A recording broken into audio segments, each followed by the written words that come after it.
Hola, ¿cómo están? Sean bienvenidos a esta nueva edición del podcast de Digimedic y Sonoscape. Yo soy Angélica Telles, como ustedes lo recuerdan, y estamos muy contentos de reiniciar este trabajo con una gran persona, con una gran compañía, nada más y nada menos que el doctor Vicente Alarcón Acosta, que es cirujano bariatra certificado.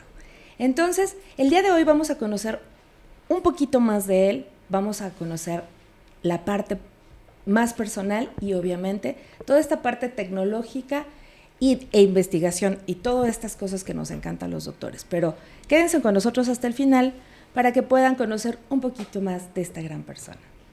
Bienvenido, doctor. ¿Cómo está? Doctora Telles, muchas gracias. Gracias por la invitación y la oportunidad de compartir con ustedes. No, al revés. Muchísimas gracias por estar con nosotros, doctor. Y bueno, ya le decía, queremos conocer un poquito más de usted. Queremos saber quién es realmente el doctor Alarcón. Pues yo. Pero bueno, la verdad es que pues soy un médico apasionado de lo que hago. Yo creo que ese es uno de mis defectos, virtudes, porque sí, lo mío es el quirófano. Definitivamente es algo que amo desde pequeño.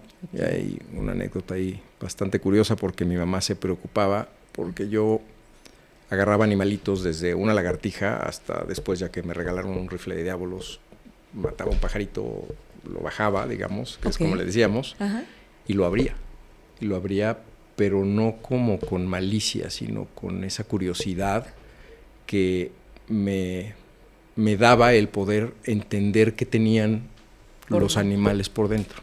Okay. Y tengo una imagen clarísima, por ejemplo, de cómo se mueven los pulmones y cómo se vende una lagartija. Es increíble. Digo, pobres animales, porque no, evidentemente no utilizaba yo anestesia, ningún tipo de anestesia, ¿verdad? Pero sí, desde pequeño yo tuve como que ese llamado por la parte quirúrgica. Ok, entonces desde el inicio sabía que iba a ser médico y además cirujano. Siempre, nunca tuve la menor duda que mi especialidad, eso sí, pasé por varias, como seguramente sabe, todos como que dudamos y estamos como que en varias, pero todas las que pensé siempre fueron quirúrgicas. No, bueno, sensacional, porque la verdad es que es un mundo aparte, totalmente. Pero, ¿por qué la bariatría? Esa fue evolucionando un poco porque durante mi residencia de cirugía general, que esa la hice en el Hospital Gea González, es un hospital grande de la Ciudad de México, de salubridad, estuve dudando un poco desde cirugía plástica, después urología, luego cirugía cardiovascular y al final acabé en cirugía general, en cirugía gastrointestinal, como en general se conoce en el público. Claro.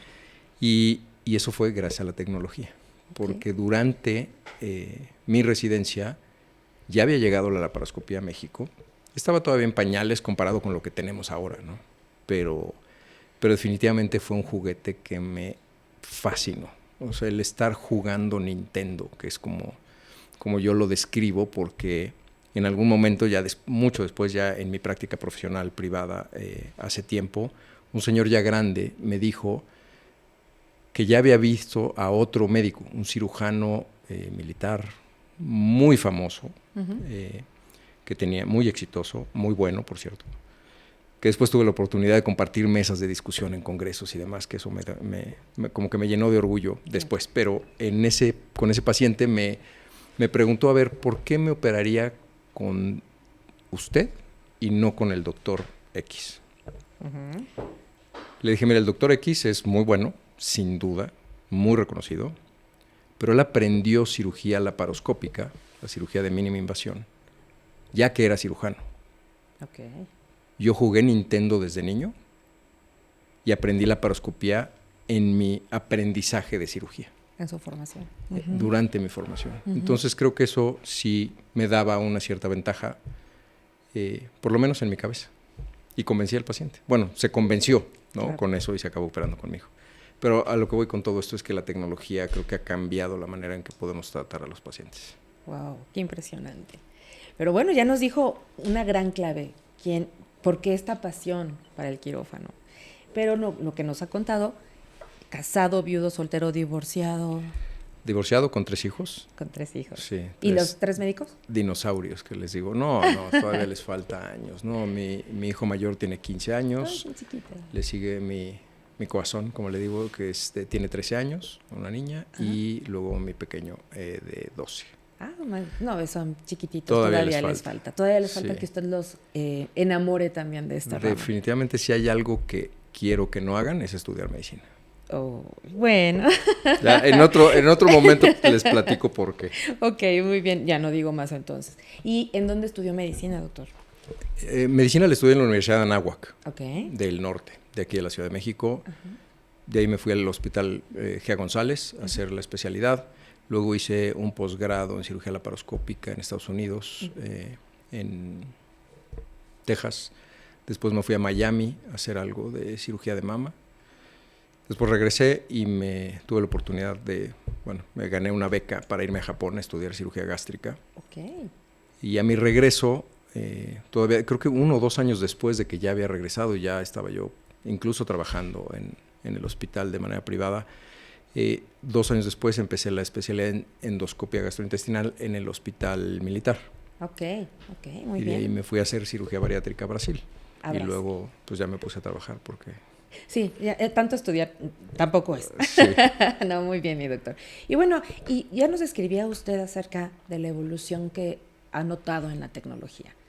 ¿Qué es lo que más le ha impactado? ¿Qué es lo que usted podría decir que es lo que caracteriza los tiempos actuales? En mi especialidad, y que aplica para muchas otras, sin duda alguna, la cirugía laparoscópica, la cirugía mínimamente invasiva. Eso creo que fue un cambio tan radical como cuando llegó la anestesia a la cirugía. Okay. Y bueno, yo en mi experiencia, tal vez poca experiencia en relación a este ramo, siento que todavía falta mucho para que todos los mexicanos, por lo menos aquí en nuestra área de trabajo, tengan la oportunidad de tener una cirugía de esta índole. ¿Usted qué opina en este sentido? O sea, sin duda, tiene razón. Y eso desafortunadamente es porque cerca del 75-80% de la cirugía que se realiza en nuestro país es dentro de las instituciones de salud. Y a pesar de que muchas de ellas ya cuentan con la tecnología, a veces lo que no cuentan son con los insumos, ¿no? O sea, prácticamente en todos los hospitales que tienen los equipos tienen personal capacitado, es decir, cirujanos laparoscopistas entrenados que pueden utilizarlo, pero pues a veces ahí está, pero no hay todo lo que se usa alrededor para poder utilizar ese equipo laparoscópico, ¿no? Trócares, pinzas, mallas, etcétera. En ocasiones es cosas tan ridículas como que ahí está, pero en la noche pues no está Sarita, la de la llave, entonces pues no se puede usar el laparoscopio.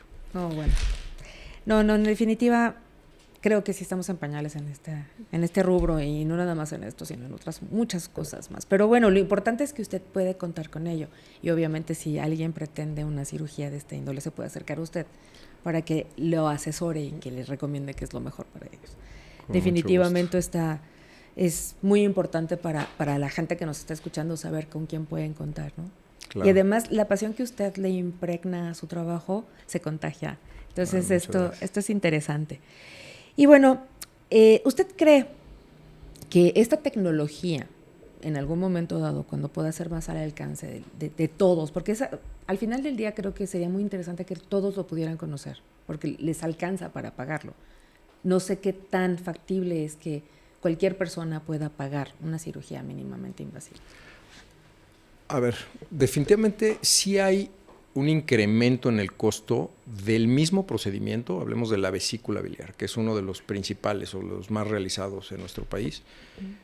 Sí hay un incremento en el costo si lo hacemos por vía laparoscópica que si lo hacemos por vía abierta, pero es mucho menor esa diferencia en la actualidad a como era cuando estaba yo, por ejemplo, en la residencia, ¿no? Que todo era nuevo y todo era, bueno, sigue siendo todo importado, desafortunadamente porque no tenemos aquí desarrollo tecnológico, pero ya hay muchas opciones. Finalmente es parte de la oferta y la demanda, ¿no? Entonces hay muchas compañías que están involucradas en esta parte de la tecnología médica, de los insumos médicos que son básicos para este tipo de procedimientos.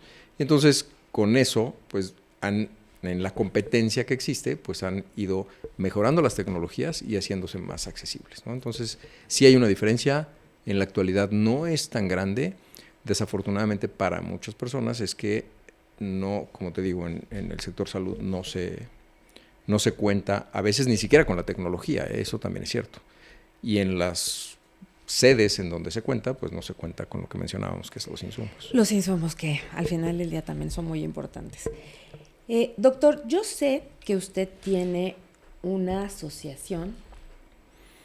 ¿Está bien dicho que es asociación? Fundación. Es una fundación. No es que yo tenga, yo participo mucho con una fundación porque pues, mi parte social, digamos, cuando yo regreso a Japón, yo quería pues regresar algo de todo lo mucho que me dio el sector salud, ¿no? Y en general, pues esa población que es la que como médicos residentes nos ayuda a prepararnos.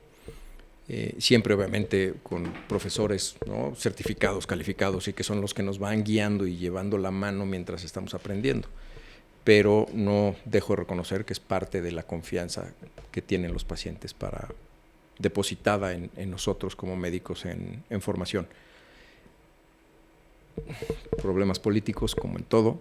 Cuando regreso de mi estancia en Japón, hubo ahí un tema que yo estuve 6 meses en esa institución tratando de hacer algo y por esos temas políticos acabé decidiendo que no era lo mío. Claro.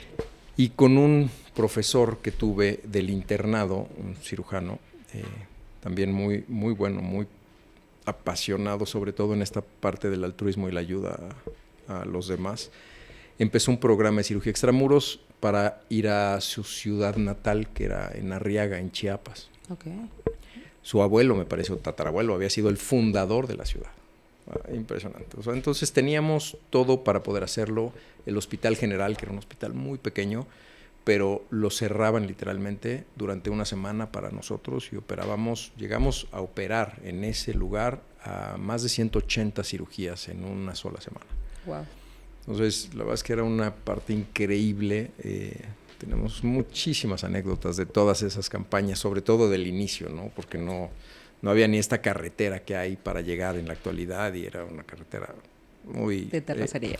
Pues no tanto, pero muy con curvas en la sierra, muy empinada, con muchos camiones, trailers y íbamos en una camioneta atrás, una pick-up, pero con sillas de estas blancas de plástico, agarrándonos ahí, una cosa muy loca, pero padrísimo porque el agradecimiento de la gente cuando los acabas de operar era increíble. ¿Y actualmente en qué se versa la acción de su fundación? Todo eso derivó en que al final nosotros queríamos, finalmente una de las cosas que me empujó a hacerlo es la cirugía bariátrica, que yo ya hacía en ese momento, muy costosa en ese entonces por todos los insumos que comentamos, que ya no es tanto en la actualidad, pero era muy, muy costosa y muchos de mis amigos y de empresarios y de algunas de sus empresas y demás me apoyaban para poder tener todos estos insumos y poder ofrecer este tipo de cirugías en esa comunidad. Al final me empezaron a decir, oye, pero necesitas algo que darle a la empresa y demás, entonces nos dimos a la tarea de contratar una abogada especialista que hiciera como que todo lo que se requería para que desde el punto de vista administrativo, ¿no? Y contable y fiscal y demás, se pudiera solicitar ser una donataria autorizada. Okay. Porque eso cambiaba mucho el juego para la fundación, ¿no? Sí, en claro. donde pudiéramos nosotros ofrecer esos donativos o comprobantes fiscales, ¿no? Deducibles de impuesto para las personas o las empresas que donaran a esta organización. Y entonces así fue como se hizo, pero no, insisto, no es mía. Hay un grupo increíble atrás de trabajo de personas administrativas, de más médicos, mi socio de toda la vida. También participa en la fundación, es de hecho el actual presidente de la fundación. Y hacemos esto de una manera, nosotros gratuita, no gratuita para el paciente, porque desafortunadamente no funciona. Lo gratis no sirve. No se valora. En algún momento, es increíble, en algún momento tuvimos un fondeo de una de las instituciones gubernamentales que se llama la APBP, la Administración del Patrimonio y la Beneficencia Pública. Y se dio X cantidad, no me acuerdo, operábamos 5X pacientes de cirugía bariátrica y no se los podía cobrar ni un solo peso. De todos los pacientes que yo he visto de la fundación, los peores pacientes. No nada más en no agradecidos con todos los que se los dio, sino muy, muy malos en el seguimiento. Abandonaron el tratamiento después de la cirugía. Uno de ellos incluso hasta habló mal de todo lo que se hacía en la fundación y cosas, pues la verdad, muy tristes. Y a partir de ahí yo le dije a la fundación que pues yo con esos pacientes no quería tratar. Claro. Y la verdad es que ellos tampoco, porque fue un tema bastante fuerte, ¿no? Entonces se hace un estudio socioeconómico y se les cobra una cuota de recuperación como en todas las demás fundaciones, acorde a sus posibilidades, ¿no? Y al procedimiento que van a realizarse. Y bueno, esta fundación no está también malentendida, porque ¿a quiénes va dirigida propiamente? Básicamente a personas con enfermedades gastrointestinales que sean sujetas de tratamiento quirúrgico, que estén dentro de nuestra especialidad y que estén, como lo definen ellos, en una población vulnerable. Okay. ¿No? Entonces, así es como se define, pero es básicamente gente que no pueda tratar ese tratamiento, no pueda pagar el tratamiento de manera particular y que no tenga acceso a alguna institución de salud pública. Ah, perfecto. Pues mire, si nos permite, podemos pasar en un banner la información de esta fundación para que si la gente quiere conocer un poquito más, pues se meta a las páginas y puedan conocer un poquito más de este trabajo tan importante. Me parece que también la parte humana tiene que ver mucho con esta habilidad de donar su trabajo, y tristemente también que la valoren. Esto es muy triste, lo que me platico es muy triste. La verdad es que eso es parte del ser humano, ¿no? Pero lo que no concluía es que fue mi manera de regresar, no a través de una institución, que es lo que yo idealmente quería, y sobre todo mi alma mater, ¿no? El Hospital G. González, que es bastante reconocido dentro del gremio, pero no fue posible, entonces lo hice a través de la fundación, o lo sigo haciendo, de hecho. Okay. Y bueno, otra de sus labores, aparte de la cirugía gastrointestinal, sé también que se ha abordado sobre la parte endoscópica, ¿esto es cierto? Es correcto, sí, como te comenté, hice endoscopia en el Hospital Central Militar. Es correcto, pero ¿qué diferencias ve usted ahora de la endoscopía actual con la que usted conoció al inicio? Muchísimas en varias áreas, principalmente en la definición. Podemos hablar incluso del costo, ¿no? Porque eso ha favorecido a que muchos más médicos endoscopistas tengan acceso incluso a ellos a comprar un endoscopio y poder estar en su lugar de origen, en su lugar de trabajo, haciendo estos procedimientos. Los insumos también, cada vez tenemos más cosas para hacer tratamientos endoscópicos más complejos, ¿no? Antes, básicamente, si nos vamos a la historia, pues las endoscopías eran rígidas y era un tubo, era como, ¿no?, meterle una espada al paciente. En la actualidad, obviamente, son flexibles y tenemos la posibilidad de hacer muchísimas más cosas, hasta suturar ya, ¿no?, que era algo que se veía como inconcebible, ya hacemos sutura endoscópica. Ok, y de los avances que ha tenido en la endoscopía, ¿cuál es el que más le ha impactado?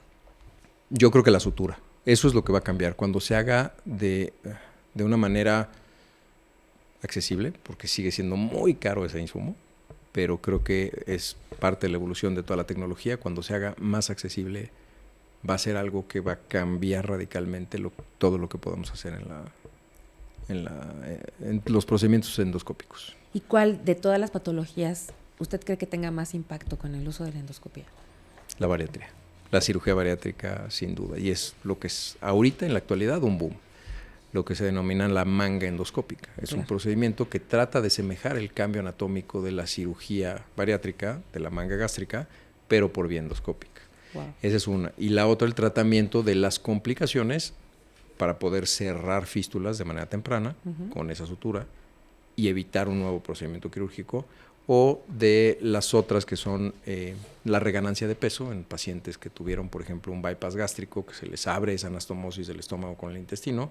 Podemos dar esa sutura y volver a recuperar ese paciente para que tenga nuevamente una pérdida de peso sin llevarlo nuevamente a quirófano o convertirlo, como le decimos, a algún otro procedimiento. Ok, eso es bastante interesante, doctor. Y en relación a todo este trabajo, ¿usted ha participado en ¿Una investigación?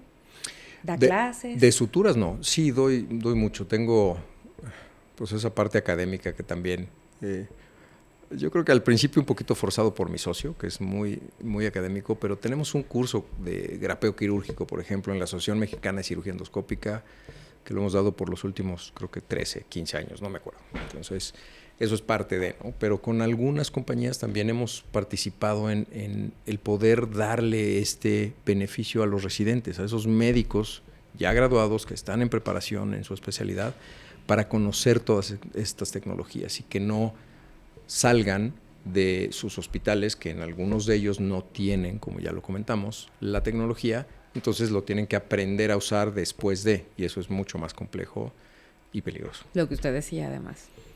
Totalmente. No es lo mismo en la formación que después de la formación. Totalmente de acuerdo, doctor. ¿Y algún trabajo de investigación está llevando a cabo o ha hecho? Hemos hecho varios. Ahorita, de hecho, la semana que entra me voy hay un curso internacional muy grande que se llama BEST, de cirugía bariátrica, y voy a presentar nuestra serie de casos sobre el uso de cirugía guiada por fluorescencia con verde y de indocianina en cirugía bariátrica. Wow. Específicamente. Wow. Qué impresionante. Todas estas cosas oían, como dice usted, para mí, que no tenía nada que ver con esto, como fuera de otro mundo, de verdad. Son cosas que uno piensa como muy a fuerza de cirugía abierta, más complicadas y con tiempos de recuperación tal vez más largos, que también es otra de las cosas que no sé si usted piensa que cuando tenemos estas oportunidades tal vez puede incrementarse un poquito más el costo de los insumos. Sin embargo, la parte posterior a la cirugía, es decir, la incapacidad y la reincorporación laboral, tiene todavía un mejor regreso y obviamente un impacto económico mejor. Por supuesto, y eso ya está demostradísimo desde hace muchos años, te puedo decir que décadas, en donde se demostró perfectamente que el costo per se del procedimiento sí es más alto, pero el costo real para el sistema de salud, digamos, ¿no? Porque ahí tienen que pagar incapacidades y demás, resulta ser más barato la cirugía laparoscópica. Sí, eso ya está demostradísimo. Y es ahí en donde nace tanto interés por llevar, con esto que platicábamos del inicio de la fundación, a esas comunidades la tecnología, porque es gente que en lugar de quedarse una semana en cama, porque por la misma cirugía le abrirían el abdomen y lo dejan pues en el hospital 3 a 5 días y en su casa otros 5, porque es muy doloroso ese tipo de incisiones, pues al día siguiente, después de la cirugía, se puede ir a casa, ¿no? Y en unos días está trabajando, y son personas que evidentemente no es como que tengan, ¿no?, unos grandes ahorros para poder estar incapacitados, y casi siempre su trabajo es físico. Así es. Entonces sí hace una diferencia abismal. Y esa es ahí donde la repercusión que usted tiene con la relación médico-paciente genera una diferencia, ¿no? Es la diferencia, totalmente. Sí. Y eso se lo felicito mucho, doctor. No cualquiera que tiene un ámbito privado y que se piensa que además la bariatría es una, vamos a decir, una rama médica que es muy involucrada para gente que tiene un nivel socioeconómico alto. Y eso no es cierto. Obviamente hay mucha gente que necesita este tipo de situaciones por un bien biológico, no solamente un estético. Entonces, no, es que no es estético. Nunca. Para la cirugía bariátrica nosotros no consideramos que es un procedimiento estético. Nunca, porque la obesidad es una enfermedad. Claro. Y esta enfermedad tiene una afectación en todos los órganos y sistemas del cuerpo, incluido la mente. Entonces hay cuestiones emocionales, hay cuestiones sexuales, hay cuestiones de autoestima que los pacientes tienen y que además la sociedad desafortunadamente sigue teniendo, ¿no? Ese, ¿cómo se llama? Cuando los hacen a un lado, los hacen menos a los pacientes. Incluso hay estudios también que demuestran cómo una persona con la misma capacidad desde el punto de vista educativo y demás tiene mucho menor sueldo que su contraparte que tiene un peso saludable, ¿no? Un peso sin obesidad. Impactante. Esa parte también es interesante de conocer porque no se sabe. Solo se piensa, insisto, que es una estética en la mayor parte de las personas. Sí se tiene que conocer de una manera más profunda como usted lo conoce, porque inclusive en sus redes sociales veo que usted tiene muchos mensajes en donde se tiene que crecer, no solo verte bien y que seas extraordinario por fuera, sino desde adentro, ¿no? Es que normalmente está relacionado, por más que lo querramos disociar, nuestra imagen sí tiene relación con el cómo nos sentimos, ¿no? Y eso lo digo muchísimo y muchos de los pacientes lo aceptan ya a puerta cerrada en el consultorio, ¿no? Y ese gordito feliz no es tan feliz y siempre tiene algo, y ese gordito que se burla de sí mismo lo hace muchas veces para que no sea el otro el que se burle, ¿no? Claro. Pero no es tan bien, físicamente, ¿no? Por muchas razones y cosas que podemos medir, pero tampoco emocionalmente. Y es muy difícil, y una persona que no puede caminar una calle porque se cansa, ¿no? Y siente que se está ahogando y se tiene que parar, o que no puede jugar con su hijo de 3 años porque no se puede agachar, o porque da igual 6 pasos y ya siente que se le está saliendo el corazón, no puede ser feliz, ¿no? O sea, tiene muchas cosas atrás y siempre hay una relación con temas emocionales. Por eso el tratamiento debe ser multidisciplinario. Y eso es lo que los grupos que hacemos esto de manera seria siempre le debemos de ofrecer al paciente: tratamiento emocional junto con tratamiento nutricional y evidentemente una parte quirúrgica, ¿no? Claro. Y bueno, ¿cuándo sería el mejor momento de acercarse a un médico como usted para que lo asesore, para que le diga cuáles son los mejores procedimientos a seguir, ya sean, como dice usted, de una manera integral, o inclusive ya llegar primero a lo quirúrgico, o no sé, cuál es el esquema que usted recomienda que debe de seguir a alguien para asesorarse con Mira, la verdad es que sí hay muchas indicaciones muy precisas de cuándo y por qué hacer las cosas, pero si tienes duda, acércate. Lo peor que va a pasar es que te diga: oye, ¿estás bien? O hay que hacer ciertas modificaciones. Pero si hay dudas es porque algo no está bien. Claro. Por lo menos en tu percepción. Eso es importante, que desde la percepción interna sea que se geste la duda, y es ahí donde hay que acercarnos con usted. También nos va a dejar sus datos, ¿cierto? Sí, por supuesto. Ahorita les comparto mis redes sociales. Por favor, doctor. Y bueno, en definitiva, creo que esta plática ha sido muy interesante. Para cerrar, me gustaría hacerlo de verdad. Si usted tuviera una varita mágica o un genio al que le pudiera pedir 3 deseos en relación a todo lo que ha vivido como médico, en relación a lo tecnológico, a lo educativo o a lo que fuera, ¿qué le gustaría pedirle? 3 deseos. Wow, buena pregunta. Que la tecnología estuviera en todos lados, es decir, que fuera accesible de manera universal, la tecnología en la actualidad, ¿no? Y conforme se vaya desarrollando. Que más de los profesionales de la salud tuvieran como esta conciencia social, que si de alguna manera pudimos estudiar una carrera y posteriormente una especialidad, tuvimos oportunidades que mucha gente no tiene. Entonces, que parte del tiempo que tienen para ofrecer en el tratamiento de los pacientes, que se dedicara a las personas que no tuvieron esa oportunidad y que no tienen acceso muchas veces a ni siquiera especialistas, ¿no? A veces ni médicos.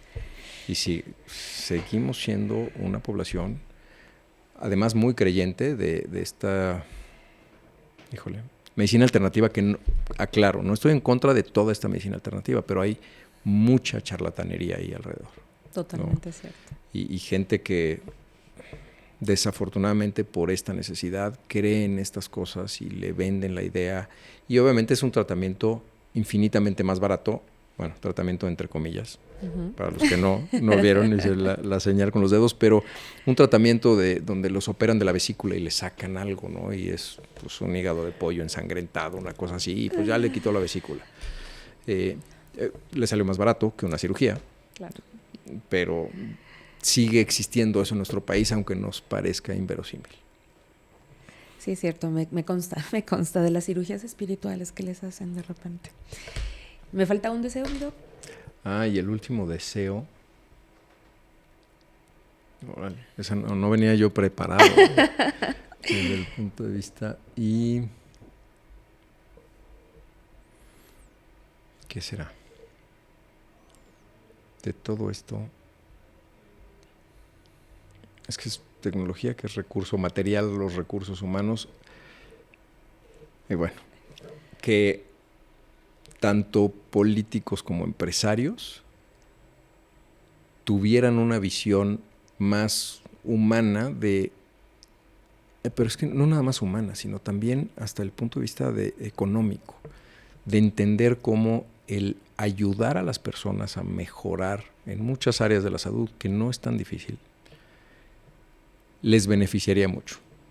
O sea, que fuera como más conciencia de la sociedad en general, para no nada más encajonar a los políticos y a los empresarios, claro, que fuera un poquito más generalizada la conciencia de cómo podemos, con lo que tenemos el día de hoy, mejorar nuestra salud de una manera significativa, para que estos años de vida que estamos teniendo de más por toda la tecnología, ¿no? Incluso la médica, los medicamentos y demás que tenemos acceso, pero esos años que estamos ganando no tienen calidad de vida.